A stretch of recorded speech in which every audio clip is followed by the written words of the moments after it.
To say, don't let them cut on, don't let them cut on, don't let them cut on. And when you're young, you're listening to the advice of the doctors, you try to decide the best thing for your child, and so we went ahead and let them do the surgery. The cancer was in remission. He began to pick up his weight again, and then he started having flu-like symptoms. Took him to the emergency room. We can't find anything. Brought him back home. Took him to the emergency room 2 days later. Y'all got to tell me something. Can't find anything. Brought him back home. The next time, the doctor that did the biopsy said, I want to see him again. Took him to that doctor, and it was discovered that the cancer had came back. But this time it had came back in the upper torso.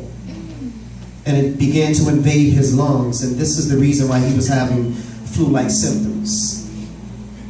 I never imagined that I would see my son sitting in a hospital bed and spitting up a gallon of blood right in front of my eyes. When the cancer started piercing holes in his lungs, the blood from his body started filling up his lungs.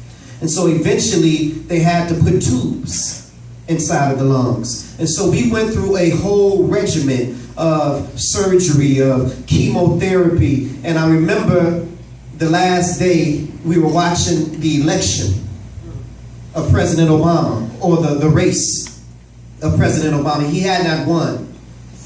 And my son told me, he said, Dad, if Obama was white, they wouldn't even be treating him like that.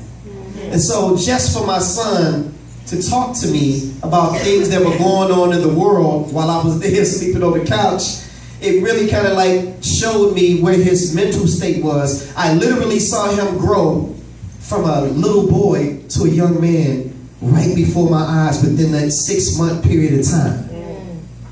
And I'm glad that the family is here. His mom is here. His family is here. Could y'all please stand up again? Pinky, Willeen, Ma'am, Jean, Tyrone, Pussy. Definitely think this means more to me than anything else to have this moment and share it with all of you all. September 3rd, 2008, he took his last breath. And we were all inside of the hospital room. And they had him on morphine because of the pain. And so I asked him, I said, take down the doses of morphine so that he can regain consciousness one more time so that he could see everybody in the room. When he gained consciousness, he asked the question, why is everybody here? He did not know. But even when he was slipping away from consciousness, he still could squeeze our hand. I remember Willeen painting his fingernails because it was a promise that she made to him that I'm going to give you a manicure. And so she sat in the hospital and gave him a manicure. You know, Willeen. And so I want to share this testimonial piece with you all because it's literally been a living hell for 5 years.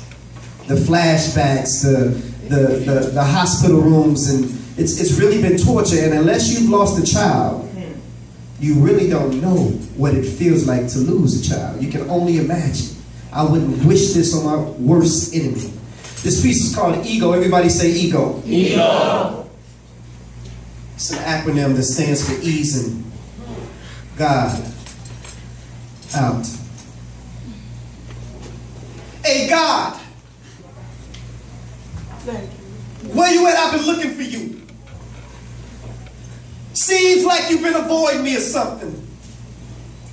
And I've been searching for you for years with no answer, just anticipation. And I've been going through this transformation, but every time I call on you, God, it's like I get put on hold. And they say that you hear all and that you see all, but seems like you ain't never available, God, when I call. See, y'all, I remember it was January 91. I had just left Simeon's Martin Luther King ceremony speaking. I wasn't feeling too well that day. Little did I know that all the while, my appendix had been leaking.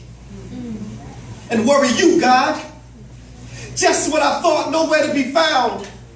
And if it wasn't for my son's mother convincing me to go to St. Bernard's that night, Blaq Ice wouldn't be here with you at Dad's right now. And where you at, God, that morning when I went to work and when I got to 123rd and Cassie, right by the cemetery, this lady ran the light. The last thing I saw, y'all, was headlights. A 3-car collision that damn near took my life. But where were you, God? And where were you at, God, when my mother was stricken with cervical cancer?